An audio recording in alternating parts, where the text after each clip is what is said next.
तो हाल ही में न्यूज़ निकल के आई है कि सोलोमन आइलैंड के साथ में चाइना ने एक सिक्योरिटी पैक्ट कर लिया है, जिसको लेके इंटरनेशनल मीडिया में काफ़ी न्यूज़ चल रही है कि ऑस्ट्रेलिया की जो इंटरनल सिक्योरिटी है उसको लेके ये बहुत बड़ा थ्रेट है।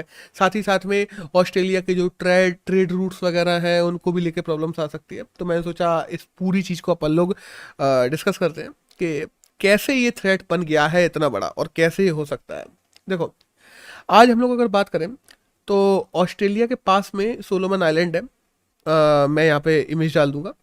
तो उसमें तकरीबन 7 लाख पॉपुलेशन है, बहुत बड़ा देश नहीं है, द्वीपीय देश है। 300 से ज़्यादा अलग अलग द्वीप हैं वहाँ पे, और ऑस्ट्रेलिया के नॉर्थ ईस्ट में पड़ता है।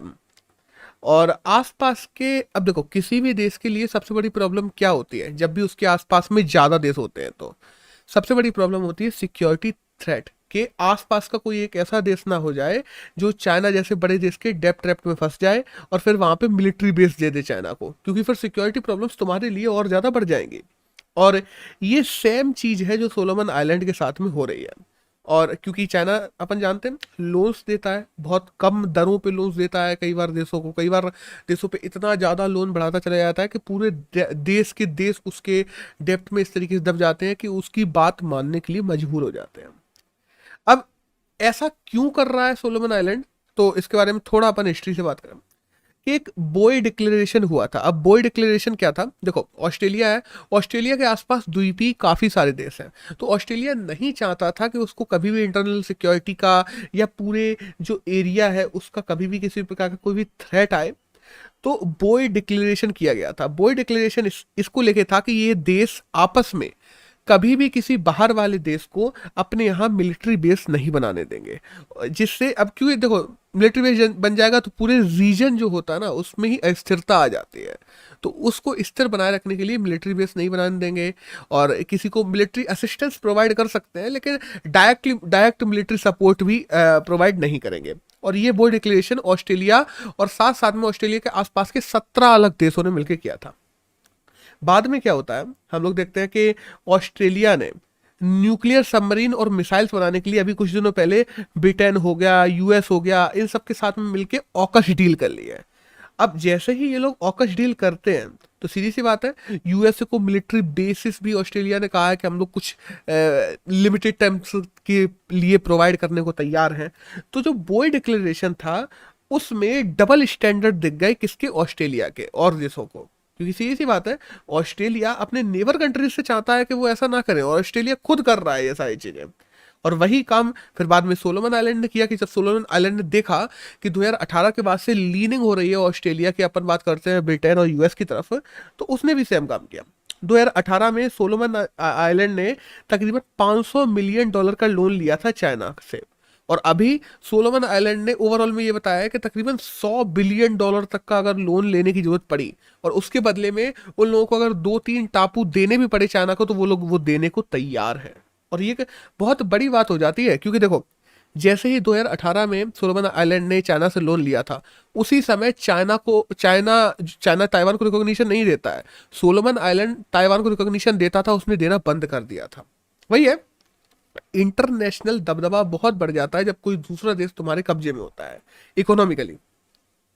और भाई, अभी चाइना सिक्योरिटी पैक्ट भी हो गया है सोलोमन आइलैंड के साथ में अभी कल परसों। और इस पैक्ट में बेसिकली क्या कहा गया है कि सोलोमन आइलैंड में मान लो कभी दंगे होते हैं या नेशनल सिक्योरिटी की प्रॉब्लम आती है, तो चाइना अपनी जो फोर्सेस है वो सीधे सोलोमन आइलैंड में भेज सकेगी और सोलोमन आइलैंड की मदद कर सकेगी। पहली बात तो ये है इसमें। और दूसरा ये है कि जो 300 से ज़्यादा आइलैंड्स हैं उसमें एक दो आइलैंड पे अगर चाइना चाहे तो मिलिट्री बेस बनाने के लिए सोलोमन आइलैंड उनको असिस्टेंस प्रोवाइड करेगा। और ये दोनों ही चीज़ बहुत बड़ी हो जाती है, क्योंकि अगर हम लोग सोलोमन आइलैंड की थोड़ी हिस्ट्री की बात करें तो हम लोग जानते हैं वर्ल्ड वॉर 2 में भी यही हुआ था। जापान ने क्या किया था, सोलोमन आइलैंड और जितनी भी आसपास की जगह हैं उन सब पे ही कब्जा किया था। लेकिन वर्ल्ड वॉर 2 में बेसिकली जब सोलोमन आइलैंड पे कब्जा किया था, तब हम देखते हैं ऑस्ट्रेलिया काफी हद तक पैरालाइज हो गया था, क्योंकि जो मेन रूट्स हैं, या हम लोग बात कर लें ऑस्ट्रेलिया की मेन मिलिट्री है, वो भी कोरल सी की तरफ ही ज़्यादा पाई जाती है, जो कि नॉर्थ ईस्ट में है, और नॉर्थ ईस्ट में ही सोलोमन आइलैंड पास में पाया जाता है ऑस्ट्रेलिया के। तो सी रूट्स पे अगर मिलिट्री बेस बन जाता है जहाँ पे तुम्हारी नेवी शिप्स वगैरह रहती हैं, तो वो तुम्हें तुम्हारी नेवी को काफ़ी हद तक पैरालाइज कर देती है जब भी वॉर की स्थितियां बनती हैं। और आज भी ऑस्ट्रेलिया की वही प्रॉब्लम है, अगर सोलोमन आइलैंड पे आ जाता है चाइना, तो फिर उसको समझ में भी आ जाएगा कि जैसे इंडिया चाइना पास में है तो इंडिया की क्या स्थितियां रहती हैं, वही चीज ऑस्ट्रेलिया के साथ में भी हमें कुछ दिनों में होने को दिखाई दे जाएंगी। और देखो, अब अगर बात करें कि हाल की स्थितियों में ऑस्ट्रेलिया क्या कर सकता है इन सब चीज़ों को लेकर, तो देखो, सोलोमन आइलैंड को लेके तो ऑस्ट्रेलिया कुछ नहीं कर सकता, बहुत कम स्थितियां ही हैं, क्योंकि पहले तुमने उन्हें छोड़ा है, तुमने जो डिक्लेरेशंस वगैरह किए थे, तुमने पहले उससे बैकआउट किया है। तुम चाहते थे कि दूसरा उसको माने और तुम नहीं मान रहे थे। सीधी सी बात है, दूसरा भी क्यों मानेगा। तो अभी रिश्ते अच्छे नहीं है सोलोमन आइलैंड्स और हम लोग बात करते हैं ऑस्ट्रेलिया के बीच में, डिप्लोमेटिक टाइज अच्छे नहीं रहे हैं। तो उनको छोड़कर जो बचे हुए देश हैं, और जो 16 देश हैं, उनके साथ में ऑस्ट्रेलिया को अपने टाइस अच्छे करने की जरूरत है। इवन दो अगर उन्हें मिलिट्री असिस्टेंस चाहिए, इवन दो उन्हें अगर पैसे भी चाहिए, डेप्ट वगैरह के रूप में चाहिए, एलओसी के रूप में चाहिए, तो ऑस्ट्रेलिया का हक बनता है, या मान लो हम कह रहे हैं ऑस्ट्रेलिया का धर्म बनता है कि वो उनको प्रोवाइड करवाए। क्योंकि ये चीज़ें ऑस्ट्रेलिया या पूरे रीजन में जो स्थिरता आने वाले समय में चाइना या अगर बाहर के कोई देश आ जाता है तो वो लेके आएगा, उसको आने से रोकेगी।